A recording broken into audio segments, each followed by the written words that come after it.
Well, hello. I thought I would record something for my blog today rather than just writing. Actually meant to do this yesterday on May 1st because I have a poem that I wrote called May 1st, and I thought, well, what a great thing it would be to post it on the blog on May 1st, on May Day.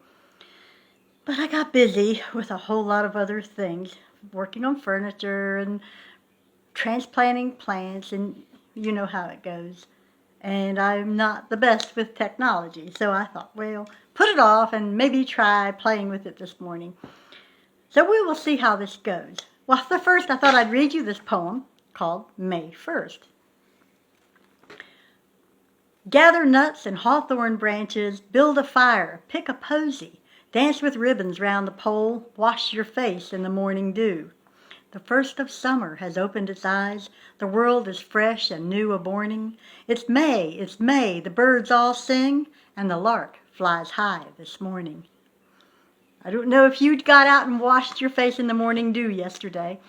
I didn't because it was raining, and how do you tell dew from rain? So I didn't go out and wash my face, which most years I do.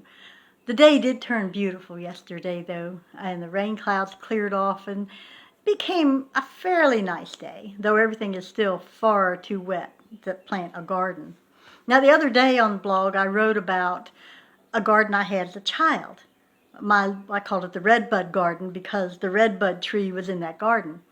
And some years back, I think, gosh, it must have been back 2007 or so, that I wrote a poem about that garden, and I'd forgotten about it. So as I was digging around in my things yesterday, I turned up that poem, and I thought I might read it this morning. For those of you who haven't seen that blog post, if you just go back and look for the one about redbuds, I think I posted last week, you can read a little bit more about my garden that I had as a child. I called this one Solo Performance. I sang La Cucaracha as loud as I could with my 10-year-old voice, high up in the branches of the old redbud tree, above the bluebell garden, along the fence line that divided our yard from Miss Mary's place. Old hag, I thought, you'll call my mother and I'll be in trouble, but I don't care. I can sing if I want to. It's a free country. And so I sang. Miss Mary, in her old-time kitchen, with cabinets that reached up to the ceiling full of dishes she'd never used, and the sink, chipped enamel, and the bare light bulb hanging from the greasy ceiling. Miss Mary, with her boyfriend Francis, who would not marry her until he was 75 and his mother died. Miss Mary listened to my song. She did not call my mother. Which makes me really think about how Miss Mary might have been, though we were afraid of her as children. I mean, she had a mustache and a kind of a deep voice, and she kind of hunched like this as she walked. So we were afraid of her. But she had the most marvelous gardens around her house.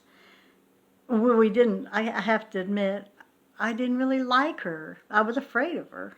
And maybe she wasn't comfortable with little children. She'd never had children.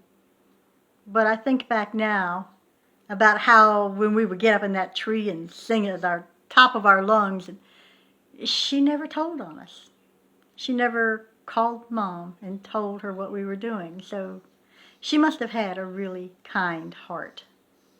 Well, I will see if this will post properly, and maybe this will be something I do from time to time if it works. Right now I'm sitting in my living room. You can see a little bit of the room behind me, and maybe I can move around the house or the yard and do videos in different places. We'll just have to see how it goes. Well, thank you for your patience, and maybe I'll see you again next time.